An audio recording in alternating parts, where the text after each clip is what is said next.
નમસ્કાર વિદ્યાર્થી મિત્રો, કેમ છો બધા? વિદ્યાર્થી મિત્રો, આજે આપણે સ્ટાન્ડર્ડ 10 એસએસ ચેપ્ટર નંબર 17 માં ગરીબી અને બેરોજગારી શરૂ કરવા જઈ રહ્યા છીએ, જેમાં આપણે ગરીબી વિશે વિસ્તૃતમાં ભણીશું તથા બેરોજગારી વિશે વિસ્તૃતમાં ભણીશું. બરાબર છે?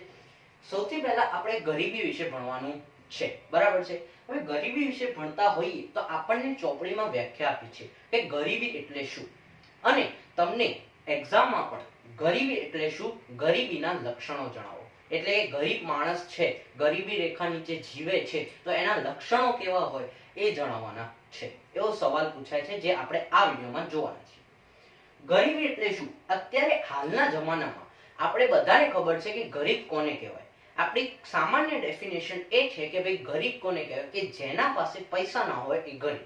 ઓકે, આપણે એવું માનીએ છીએ કે ભાઈ જેના પાસે પૈસા ના હોય એ ગરીબ. બરાબર? પણ ચોપડીમાં આપણને કઈ વ્યાખ્યા આપી છે? ચોપડીમાં આપણને 5 વસ્તુ આપી છે. તો જો કઈ, એક, રોટી એટલે કે અન્ન, કપડા એટલે કે વસ્ત્ર, રોટી, કપડા, મકાન એટલે કે રહેઠાણ. રોટી, કપડા, મકાન યાદ રહી ગયું? જે વ્યક્તિ અન્ન, વસ્ત્ર, રહેઠાણ, શિક્ષણ અને આરોગ્ય જેવી સુવિધાઓથી વંચિત રહેતો હોય તો તે વ્યક્તિને ગરીબ કહે છે. ઈઝી? રોટી, કપડા, મકાન, શિક્ષણ અને આરોગ્ય. બરાબર? જે વ્યક્તિ રોટી, કપડા, મકાન ગુજરાતીમાં લખવાનું છે. બરાબર છે? આ યાદ રાખવા માટે કહું છું કે અન્ન, વસ્ત્ર, રહેઠાણ, શિક્ષણ અને આરોગ્ય થી વંચિત રહેતો હોય તો તેને ગરીબ કહેવાય છે. અને સમાજની આવી સ્થિતિને ગરીબી તરીકે ઓળખવામાં આવે છે. બરાબર? આ મેં તમને ગરીબની વ્યાખ્યા, તમે કેટલાક સ્ટુડન્ટ શું ભૂલ કરતા હોય છે કે ખાલી ગરીબની વ્યાખ્યા લખીને આવે છે. કઈ વ્યાખ્યા લખીને આવે છે? ઓનલી ગરીબની વ્યાખ્યા લખીને આવે છે કે ભાઈ જે વ્યક્તિ અન્ન, વસ્ત્ર, રહેઠાણ, શિક્ષણ અને આરોગ્યથી વંચિત રહેતો હોય એને ગરીબ કહેવાય. બસ એટલું લખ્યા? ના, એટલું લખવાનું નથી. આટલું લખવાનું છે કે જે વ્યક્તિ અન્ન, વસ્ત્ર, રહેઠાણ, આરોગ્ય અને શિક્ષણની સુવિધાઓથી વંચિત રહેતો હોય તો તેને એ વ્યક્તિને ગરીબ કહે છે. અને સમાજની આવી સામૂહિક પરિસ્થિતિને ગરીબી તરીકે ઓળખવામાં આવે છે. હવે આપણને ગરીબીના લક્ષણો જણાવવાના છે. ગરીબીના લક્ષણો. હવે ગરીબી રેખા નીચે જીવતા લોકોના લક્ષણો શું હોય? ગરીબી રેખા એટલે શું એ પણ આવે. તો ગરીબી રેખા કોને કહેવાય? તો બિલો પોવર્ટી લાઈન, BPL તરીકે આપણે ઓળખીએ છીએ. જેના માટે સરકારે શું અન્ન વિતરણની સુવિધાઓ પણ રાખેલી છે, જે આપણે આ ચેપ્ટરમાં આગળ ભણીશું. ફર્સ્ટ ઓફ ઓલ કે ગરીબી રેખા એટલે પૂછાય છે કે ભાઈ ગરીબી રેખા એટલે શું? તો BPL વિશે મેં તમને કહી દીધું. કેટલીક વાર BPL નું ફૂલ ફોર્મ પણ પૂછે છે. તો BPL એટલે ગરીબી રેખા. બરાબર છે? ઓકે, ચાલો હવે ગરીબી રેખા નીચે જીવતા લોકોના લક્ષણો. ચોપડીમાં તમે જોશો તો તમને અલગ કરીને ઊંધું આપેલું છે. આ વિડીયોમાં હું તમને પ્રોપર એ યાદ રખાવડાવી દઈશ. સૌથી પહેલા તો જે વ્યક્તિને 2 ટંક પૂરતું ભોજન ન મળતું હોય, 2 ટંક પૂરતું ભોજન ન મળે એને ગરીબ કહેવાય. મતલબ આ ગરીબી રેખા નીચે જીવતા લોકોના લક્ષણો છે કે 2 ટંક પૂરતું ભોજન ન મળે. બીજું શું હોય? ચોપડીમાં આખા આડાવડા સેન્ટેન્સ આપ્યા છે, આપણે આ હિસાબે ચાલીશું. બરાબર? 2 ટંક પૂરતું ભોજન ન મળે તો શું થાય?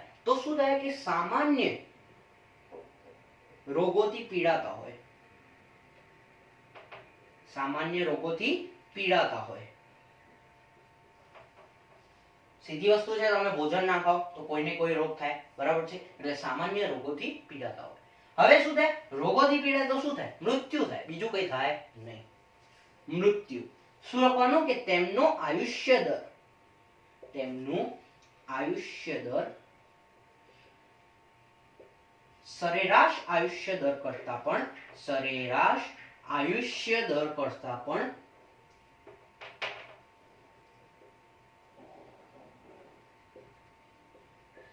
નીચો હોય.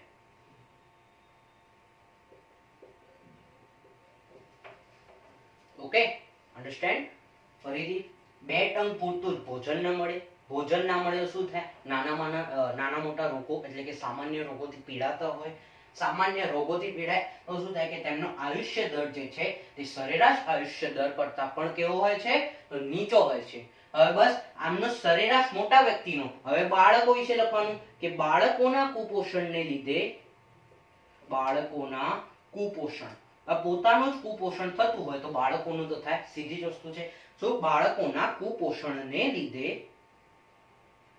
બાળ મૃત્યુ દર વધારે હોય.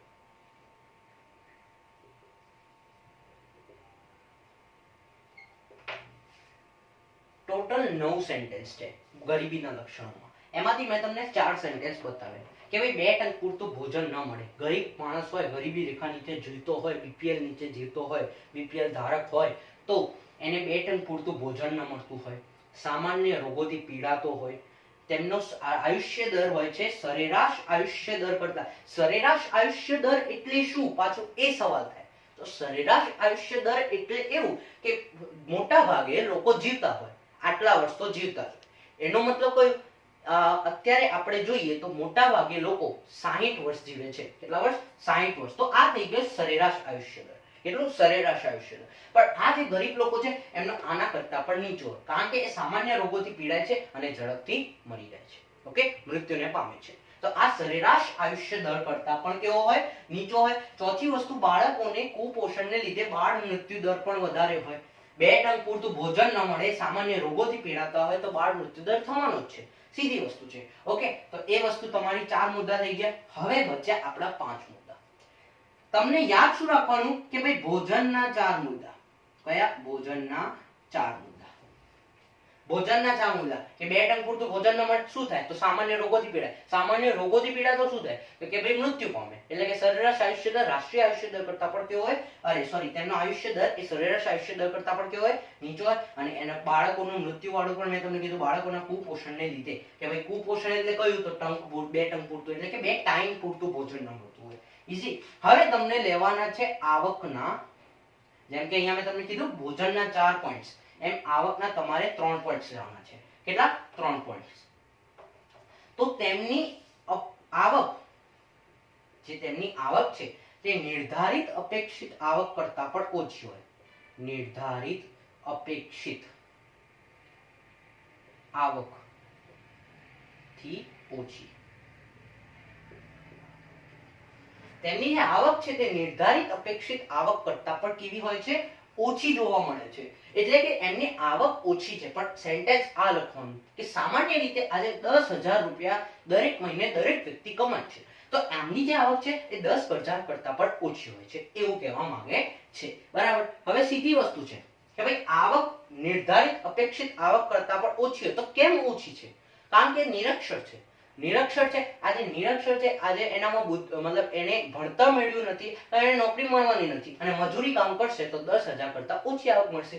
એટલે કે મોટે ભાગે નિરક્ષર હોય.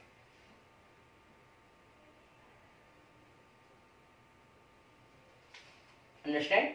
કે આવક નિર્ધારિત અપેક્ષિત આવકથી પણ ઓછી છે અને મોટે ભાગે. હવે ઓછી કેમ હોય એ તમને સવાલ કરવાનો. કેમ ઓછી હોય? તો કે ભાઈ એની અપેક્ષિત આયુષ્ય, એની જે નિરક્ષર જ છે, એના ભણતર મેળવ્યું નથી, તો એની કામ ધંધો મળ્યો નથી, એટલે એને શું થઈ ગયું? એની આવક જે છે તમારી ઓછી થઈ ગઈ. હવે આગળ એક ત્રીજો પોઈન્ટ કયો? તો કે બાળકોને ભણવાની ઉંમરે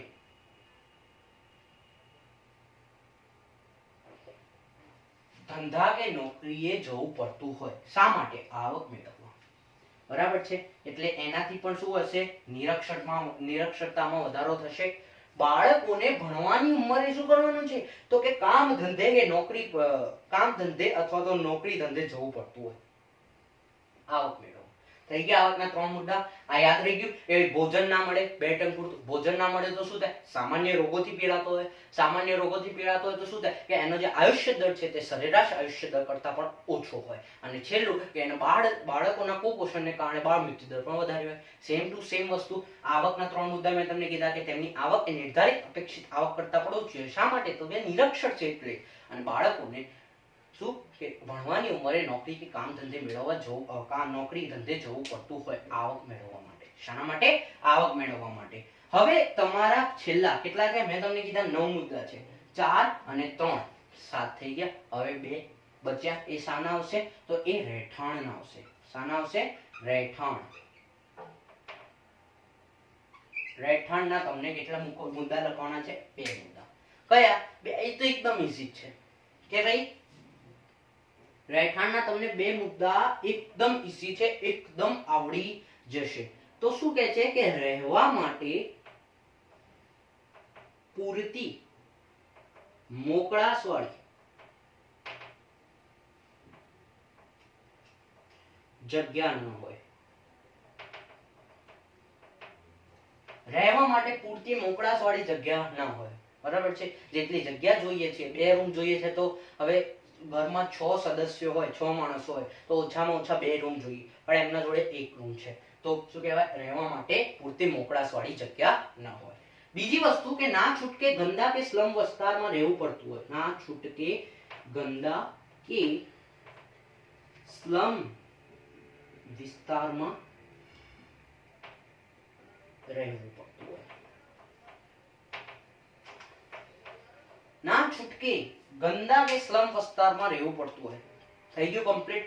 આઈ ગયા 9 મુદ્દા. આઈ ગયા તમારા 4 માર્ક્સ સાઈડમાં. ચોપડીમાં બધું આડું આડું આપ્યું છે. પહેલા આ ટોપિક આપ્યો છે, પછી આ આપ્યો છે, પછી આ આપ્યો છે, પછી આ આપ્યો છે, એવું હશે. આપણે મસ્ત મજાનું કરી દીધું. 4 ભોજનના, 3 આવકના, 2 રહેઠાણના. ઈઝી. ગરીબીની વ્યાખ્યા કે ભાઈ રોટી કપડા મકાન આયુષ્ય અને શિક્ષણથી વંચિત રહેતો હોય. આરોગ્ય અને શિક્ષણથી. બરાબર છે? રોટી કપડા મકાન, અન્ન વસ્ત્ર રહેઠાણ, આરોગ્ય અને શિક્ષણથી વંચિત રહેતો હોય એને ગરીબ કહે છે. અને સમાજની આવી સામૂહિક પરિસ્થિતિને ગરીબી કહે છે. આ વસ્તુ લખવાની ભૂલતા નહીં. અને આ ગરીબીના લક્ષણો છે. નેક્સ્ટ વિડીયોમાં મળીશું એક નવા ટોપિક સાથે. ત્યાં સુધી જો વિડીયો ગમ્યો હોય તો લાઈક કરજો. જો ચેનલ પર નવા હોય તો સબસ્ક્રાઇબ કરી લો. તો મળીએ નેક્સ્ટ વિડીયોમાં નવા ટોપિક સાથે. ત્યાં સુધી જય હિન્દ, જય ભારત,